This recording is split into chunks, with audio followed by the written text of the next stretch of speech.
Welcome to Dirt, Sweat, and Gears and the auditorium of Anemic Automobiles. We are here at the Los Angeles Auto Show, and this is actually a very exciting year because Honda brought back the Prelude. So I'm really excited to go check out this Prelude because of all of the press and of all of the people that I've seen go look at it. I don't think any of them are actually current Honda Prelude owners. And as a third generation owner and enthusiast who drives his car as often as possible with over 300,000 miles, this is going to be a unique and exciting experience for me because I want to see what Honda has to offer and what Honda has in sort of future of the Prelude. So on top of all that, I'm also here looking to potentially buy a car.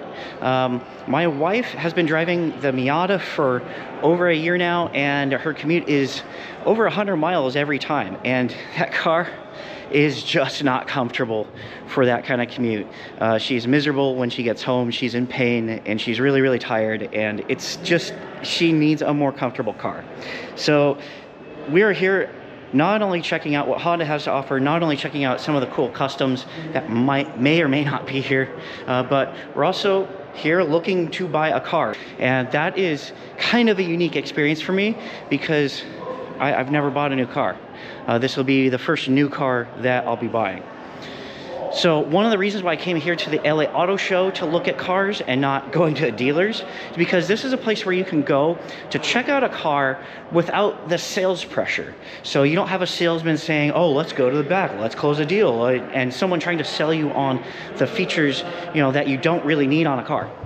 So this is going to be a really great experience because I can look at things without that pressure. I can look at things a little more critically, a little more objectively, and not get kind of sucked up in the marketing behind a car if you were going to go to a dealership.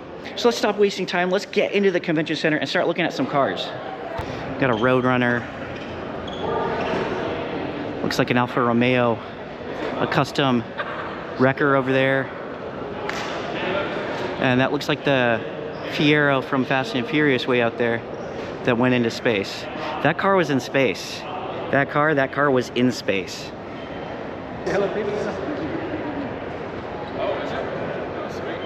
Let's just go straight into one of the main halls and start looking at some new cars, potential cars that I might want to buy. So this is the Kia EV6. Let's be honest here, this is not a small car by any means, but given that the back seat is so close, it kind of does feel like a smallish car. That space behind us is huge, and then we got a huge hood line that you can't even see from the driver's seat. I don't like it as much as I thought I would. These cars, specifically the Kia, the Hyundais built on this platform, are kind of designed to look smaller than they are. They're actually really big cars, and this is no exception to that. So here's another car I've had my eye on because I am looking at electric cars specifically. The reason we're looking at electric cars is really because of this commute. With a 110-mile commute, a good long-range EV is going to be so much better than a gas car, only because maintenance. I mean, if you're putting that kind of miles on a gas car, you're doing an oil change every 6 weeks, and I'm just not interested in that. So let's check out the Niro EV. Put my backpack down.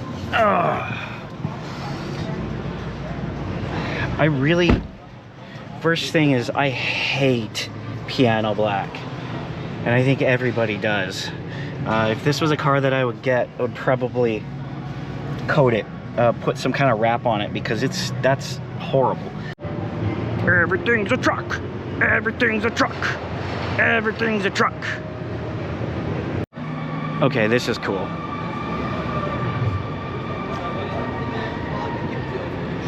No denying, this is neat. What is GTD? Good to die? This is such a bro car that it actually smells like Axe body spray over here.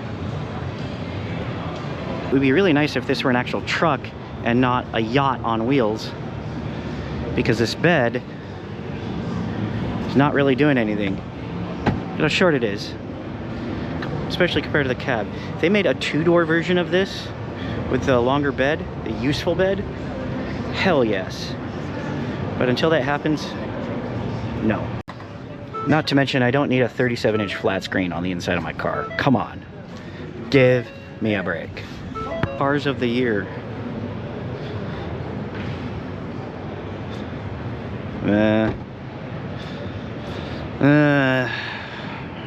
There's an article that keeps popping up on my Facebook feed saying the Prius is an enthusiast vehicle. Yeah, no. Nobody thinks that. This is cool. I'm legitimately interested in this. Silverado, more utilitarian than the F-150, except for the fact that it's a unibody. And the other thing is, this comes with some kind of optional mid-gate opening thing, like the Avalanche. If you get that, you would actually have 9 feet of usable space. So you could actually use this to haul sheets of drywall and sheets of plywood and stuff. So this could actually be a usable truck. Much more usable than the F-150 Lightning. No. No. Dark horse. Oh. Why? Why does everything have to have giant screens? I do love that it's a manual. It's a nice short throw on this. Feels pretty good, really notchy, but not smooth like a Honda. I'm gonna touch my eye right after I touch the thing that everybody touches when they get in this car. Yeah, that's a smart idea. I know a guy that needs this chair. I know a guy that absolutely needs this chair. How many R's are we going to put on the back of this truck? Raptor. This is... Just want to get something straight. I do love the concept of an electric pickup truck. My problem is there's too many doors and the bed is too short. So it's not really a useful pickup. It's more for self-indulgent wieners with too much bloody money. Especially when you're getting into the Lariat trim and it's like $70,000, $90,000. I mean, come on. Regular people can't afford a $90,000 pickup truck. And the Pro is not available to the public. The Pro is only available as a fleet vehicle because it makes perfect sense if you have a fleet, but also it makes perfect sense if you're an independent contractor who only services, you know, a 25-30 mile radius, to have a pickup truck that can go the distance, go longish range, and is capable. Because independent contractors, they're not going to go 200 miles. I mean, they may go 200 miles throughout the course of an entire day, but they're not going to go 200 miles in one single trip. This is the Kia EV9. Oh my. I mean, it's not an overwhelming amount of screen real estate. So that's really cool. I mean, this is the top level trim, so it's gonna have the sunroofs and all that stuff. But what's really interesting about this is that it's a 3-row. So if you have a big, huge family, like my friends Hawk and Ariana, this might be a good option if it can fit in your garage. Because it's, again, huge. This is totally gonna get jammed up once you get all kinds of crumbs and shit in there, but not a bad EV. So I hate a lot on crossovers and SUVs, but this is actually reasonable. I mean, of course, until they finally make an electric minivan, that's when this will make no more sense. It's a van. It's like, no, it's an SUV with a rear sliding door. Yeah, that's a van. Honestly though, being all grown up now, and This is actually very comfortable. I mean, if I had a driver who's just chill back here in my van, these seats are really luxurious. I got my own sunroof back here. I've got my own climate control. I mean, why were minivans killed off? This could be just an American staple of luxury if somebody could just sell us on it, I guess. I don't know. Pop-up headlights. I never thought I'd say this about a Hyundai, but I want it. Again, never thought I'd say this about a Hyundai, but I want it. All right, we're getting inside this thing. First thing, wow. There's a lot going on here. This is the kind of steering wheel I want on my TR7. 2 identical buttons, and then this button, red button, and I mean, holy Jesus. And then the double stocks, triple stock. This car is bananas. I see something I like. I see something I like a lot. The motor is in the wheel. I've seen this before. That is cool. That is way cool. Oh, look at that range. That means realistically like 130? That's pretty good. Well, it depends. Yeah. Oh, and here's another variant in black. This has longer range than the other one, right? Looks like a different suspension. Still Brembo brakes. Really great styling. Hyundai. I don't know how it's pronounced. I guess if you're British, it's Hyundai.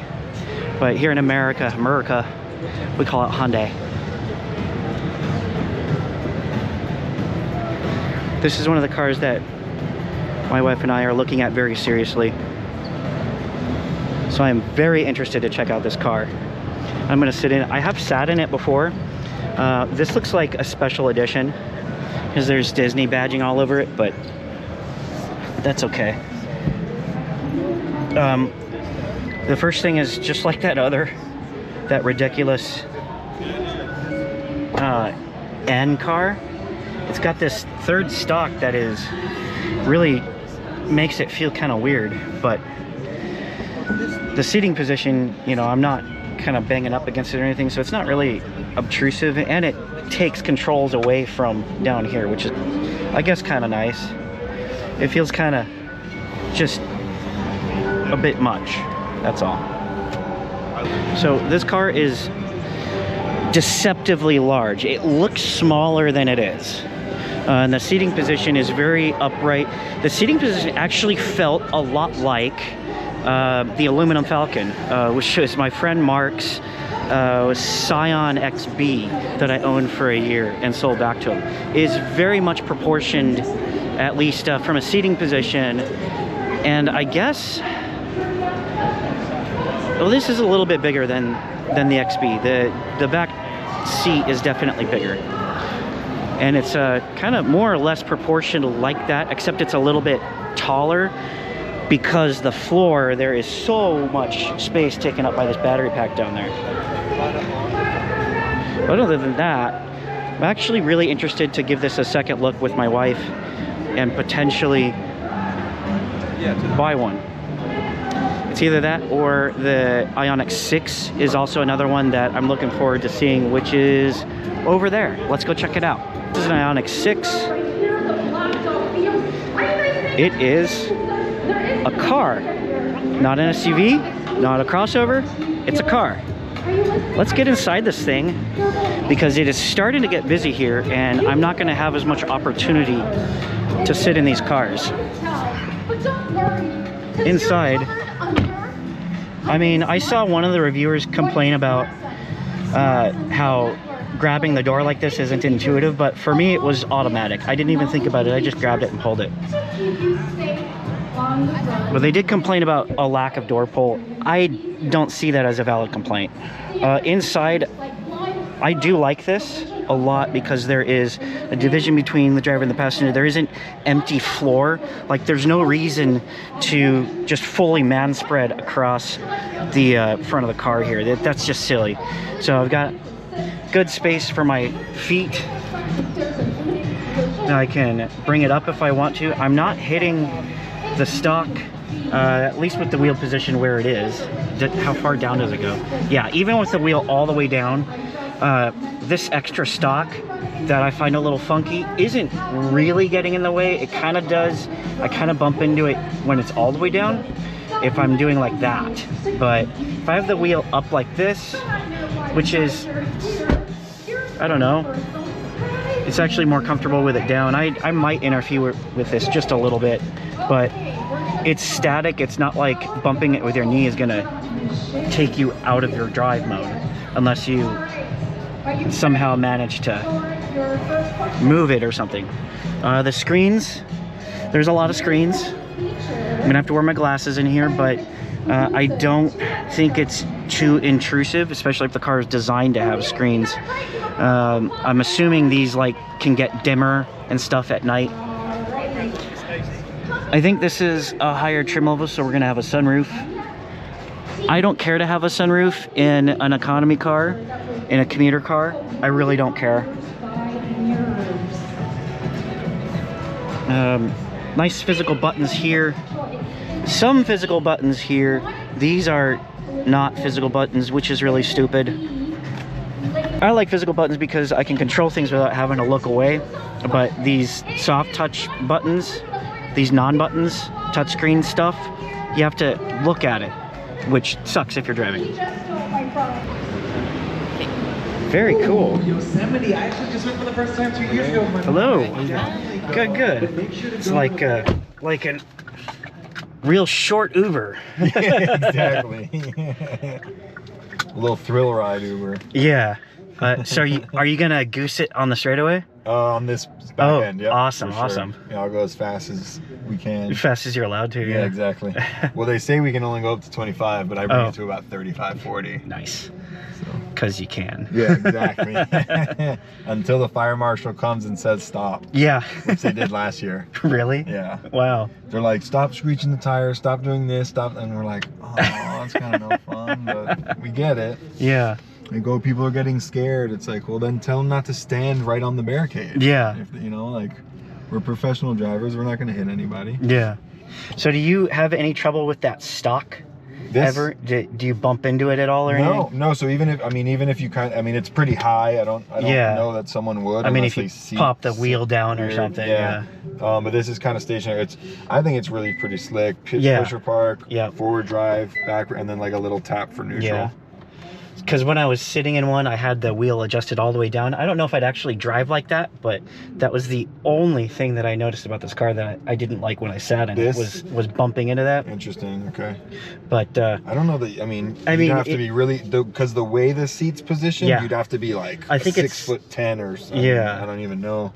Because I know you can adjust the wheel down, but I just don't know that I would drive it like that. Fair. Because, I wouldn't drive this as a sports car. Touche. That's the thing. Yeah. It's really nice and smooth and quiet. Yeah, it's insane. Yeah, and then you roll the windows down. Yeah. Of course, the announcer's not talking now, but like I know. you would hear the announcer. You kind of hear the squeaking of the tires and whatnot, and then you roll them up. Nothing. It's like almost dead silent. Yeah. It's like really, really impressive. You hear the AC. If I turn off the AC, it's even more quiet. Yeah. Obviously. There we go. Oh. So that was 38. Wow, that was pretty good. Yeah. That's like again, like that instant torque. It's like really, really, it's fun. Yeah. It's one of the things you never get tired of driving an EV. Yeah. I mean, I have an electric motorcycle and nice. I hit 60 in 4 seconds. That's crazy on a motorcycle. Which if you're not used to it, it will give you that blood rush. For sure. Cool thing, if you're almost about to hit something, it'll automatically turn those cameras on. Oh, that's good. You get a full 360 camera, plus you get curb access, front, back, rear. It's really, really cool. 13 angles of camera. Wow. That's pretty good. Great for motorcyclists. Blind side detection. Very nice. So you get that left or right blinker on. Oh, that's nice. I was expecting it that time. Yeah, that's pretty good. That is really good. Yeah. 361 miles. Mm-hmm. Quickest charging battery, 18 minutes. Hyundai's giving a 2-year incentive to give you free unlimited charging at any Electrify America station. Wow. So you can utilize those. I mean, the first 2 years, like, you can, I tell people, like, if you're gonna road trip, do it the first 2 years, because then you can get, you know, free charging for the longevity of it. Yeah, for sure. All 4 eco, normal, sport, and snow mode. You got all this ambient lighting. You can actually switch the top and the bottom. I mean, all sorts of crazy features. Is that it? That's it. All right, thank you very much. I appreciate it. So that's the Kona Electric, but I'm not getting inside that thing anytime soon. There's just a big group of people standing outside. That's a Jeep. It's a real truck, apparently. Yes. Can I sit in it? I want it. I want it. I want it.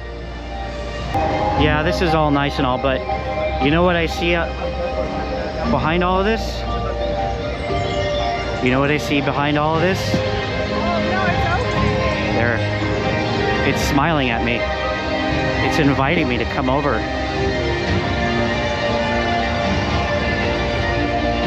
Oh, look at that. It's giving me that derpy smile.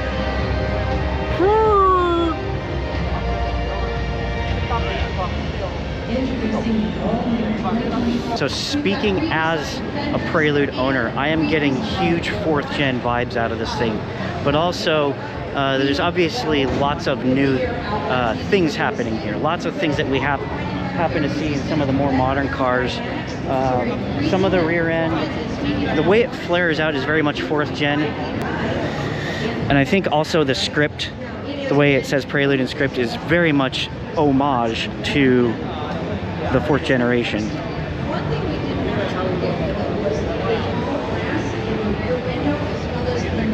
And it's overall more rounded, more aerodynamic shape. The front end, I gotta say, I think it looks better in person. It just looks funky. I don't know. It kind of looks like it's a rage face of some sort. But I could get used to it, I think. From this angle, it looks really good. So this has Brembo brakes on it. It's a concept, of course, but has Brembo brakes and sport tires. Looks like Sport Contact 6 Continental. So that tells you that they have performance in mind, that they intend for this to be not a grocery getter. And I really appreciate that it's a 2-door. They're not making it a 4-door SUV and calling it a Prelude. One of the things that I've heard on the 3rd generation Prelude enthusiast group especially is, oh, it's not a Prelude because... You know what? It's been 20 years since Honda made a Prelude. It's gonna be different. So let's for a second talk about what this thing is not. This is not just a simple rebadge of another car. This is its own car, which that fact alone is amazing. It's not one of those. It's not one of these. It's not something else wearing different clothes. I'm looking at you, Civic. I'm looking at you, Integra. This is a 2-door coupe, a true 2-door coupe, which means this can actually be a sports car as opposed to the Civic, which is, I don't know, just for me, maybe it's the era I grew up in, but 4 doors and a giant wang, that just does not say sports car. That to me says rice rocket. So this has potential to be a true sports car, which is, in my opinion, not something Honda is doing. Honda doesn't have the S2000. Honda doesn't have a 2-door Civic or a 2-door Integra or 2-door anything. This is a true 2-door coupe, which is something Honda is not currently doing. So these people, I say chill out and just be glad Honda is making a coupe. Next up, people are complaining that it's a hybrid. Well, you know what? The car doesn't exist yet, so we actually don't know what powertrain this is going to have. This may be some kind of electric power assist, you know, something like some of the real sports cars have, where they have, you know, primarily driven by an actual motor, and then the electric parts just kind of help it out of turns and help it accelerate. This could have a pure electric with a range extender. We don't know. So chill out about that for now. Personally, I prefer if this were full electric, because that would mean it would have the best acceleration because it has an electric motor, but also it's an electric two-door coupe. If it has, so that means if it does come with an option of electric, I would be all over this car, because this is something that you're not going to see anywhere else here. It doesn't exist. It doesn't exist. Do you see any other two doors in this entire hall? There's a Corvette over there, and then there's a Mustang over there. That's it. That's it. So be happy this exists. Oh, I'm sorry. There's also a BRZ, which is also a Toyota 86. There's also the Toyota Supra, which is also a BMW. So yeah, they're also, even among the two-door coupes, they're homologated, they're parts bin specials, they're cobbled together in partnership with other creators, other auto manufacturers, you know, and Honda is even guilty of doing that right behind this Prelude with that Prologue. That is a Chevy. So be happy this exists. I'm thrilled this exists. Why this has not been made electric, I guess some mysteries aren't meant to be solved. It sounds like they're presenting on this vehicle over there. It's because it's the same goddamn car. This is a Chevy. Let's go take a look at the Chevy version of this car. Ah, here is the Chevy Honda Prologue Blazer EV RS. Big giant truck. Oh, big giant truck. Useless bed. Oh, big giant truck. Oh, look at how aggressive I am. I gotta sit down now. Here we go. This is one of the top contenders for cars that I'm going to be purchasing by the end of the year. This is the EUV, which is a little bigger than the regular one. I mean, they're not that different though. I'm gonna get in the blue one. What's this optioned at? 29.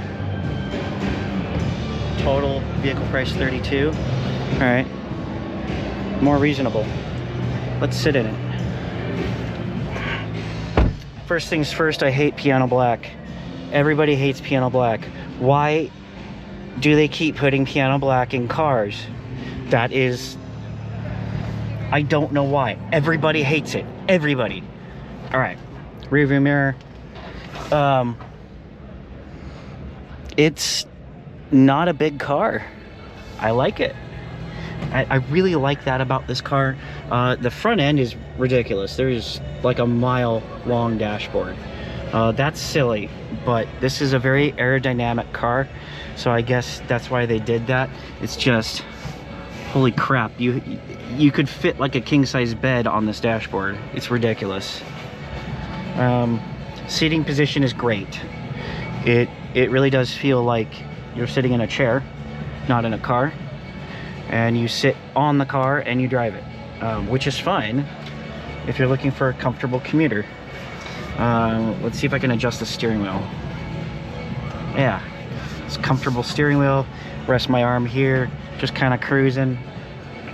Point and click drive. Console here. You know, this is just, as far as cars with cheap plastic parts go,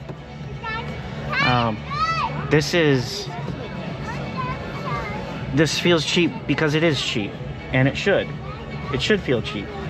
It's a cheap car, and that's not a bad thing. Golf GTI, Volkswagen, please don't ever stop making this car. No. No. No.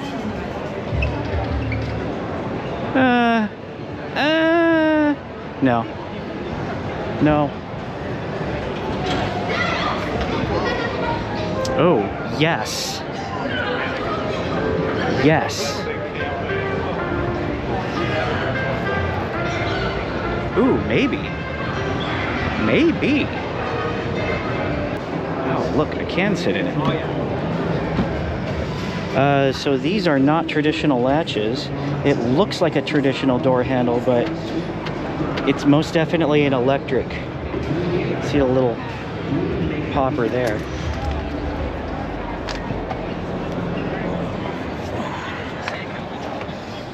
Oh, that's a big TV. That is a big, big screen that I do not like. Another thing I don't like is a white steering wheel. This is going to be a black steering wheel really fast. My first trip to AutoZone in this thing, and all of this white shit's going to be black. That's silly, because that's going to get all fucked up. It's a gimmick. You know, this is just going to be open no matter what, all the time. Like whatever base model trim of this, something I'd be interested in. This is great. This is absolutely great. I love this thing. Any of my friends, I could see having this. Any of my friends with kids. 3 rows. And beyond that 3 rows, nothing that you don't need. There's not some stupid frunk. There's not, you know, 18 inches of ground clearance that you don't need. It's literally just a bus. That's it. It's great. This is so good. And there's like 18 people in there. So that demonstrates just how many people you can fit in that thing, because it is currently a clown car.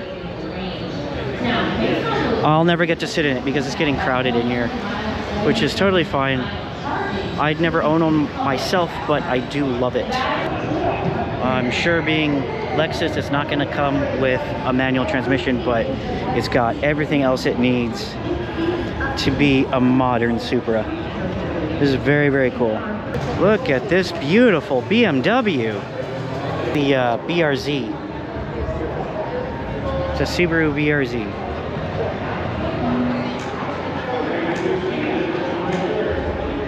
Yeah, that guy looking at me like I'm crazy.